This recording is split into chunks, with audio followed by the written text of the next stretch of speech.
ஆசீர்வதிக்கும் தேவன் நம்மை ஆசீர்வதிப்பாரே. துதி ஸ்தோத்திரம் இயேசுநாதா, துதி உமக்கே என்றுமே.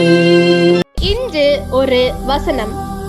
இன்று அவருடைய சத்தத்தை கேட்பீர்களாகில் உங்கள் இருதயங்களை கடினப்படுத்தாதிருங்கள். எபிரேயர் 4:7. அன்புக்குரியவர்களே, இருதயம் கடினப்படுவது என்றால் தேவன் நம்முடைய இருதயத்தை தமக்கு இசைந்த விதமாக செயல்படுத்தி நடத்த விரும்புகிறார். நம்முடைய இருதயம் தேவன் ஒரு வார்த்தையை சொல்லும் போது அதற்கு கீழ்ப்படிய இயன்றதாக இருக்க வேண்டும். தேவன் நம்மை உணர்த்தும் போது அந்த உணர்த்துதலை ஏற்று நாம் நம்மை சரி செய்ய இயன்றவர்களாய் இருக்க வேண்டும்.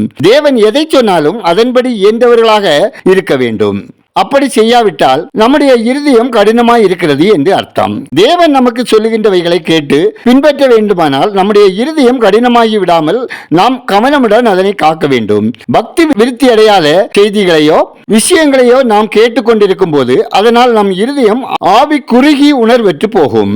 ஆகாத சம்பாஷணைகள் நல்ல ஒழுக்கத்தை கெடுக்கும் என்று வேதம் சொல்லுகிறது. நமது நேரங்களை கொஞ்ச நேரம் ஜபம், வேத வாசிப்பு என செலவிட்டாலும் பிற நேரங்கள் முழுவதும் உலக காரியங்களுக்காக செலவிடுவதும் நமது இருதயத்தை கடினப்படுத்தும். நாம் கர்த்தருக்காக வாழ்கின்ற வாழ்வு மட்டுமே பரலோகம் போய் சேரும். எனவே நமது சராசரி பக்தி நேரங்களுக்கு அப்பாலும் தேவனை குறித்த வாஞ்சையோடு நாம் நமது இருதயத்தை தேவ உறவின் ஐக்கியத்தில் நிலைத்திருக்க உறுதிப்படுத்திக் கொள்வோம். நாம் ஜெபிப்போம். கிருபையும் சத்தியமும் நிறைந்த நல்ல தேவனே, ஆசீர்வதிக்கப்பட்டதான இந்த மாதத்தின் இறுதி நாளுக்காய், இந்த நாளின் வசனத்துக்காய் நன்றி சொல்கிறோம். இது எங்கள் பலத்தினாலோ அல்லது பராக்கிரமத்தினாலோ நடைபெறவில்லை என்பதை அறிக்கையிட்டு உம்மை துதிக்கின்றோம், நன்றி செலுத்துகிறோம். இந்த மாதம் முழுவதும் எங்களுடைய ஜீவனையும் வாழ்க்கையையும் பாதுகாத்த உமது கிருபைக்காக நன்றி சொல்கிறோம். எங்களுக்கு விரோதமாகவும் குடும்பத்தினருக்கு விரோதமாகவும் திட்டங்களை தீட்டிய பிசாசின் கிரியைகளையும் வல்லமையின் செயல்களையும் நிர்மூலமாக்கிய உம்முடைய வல்லமைக்காக நன்றி சொல்கிறோம். அப்பா, எங்களை விழுங்க வகை தேடின சத்ருவை மேற்கொண்டு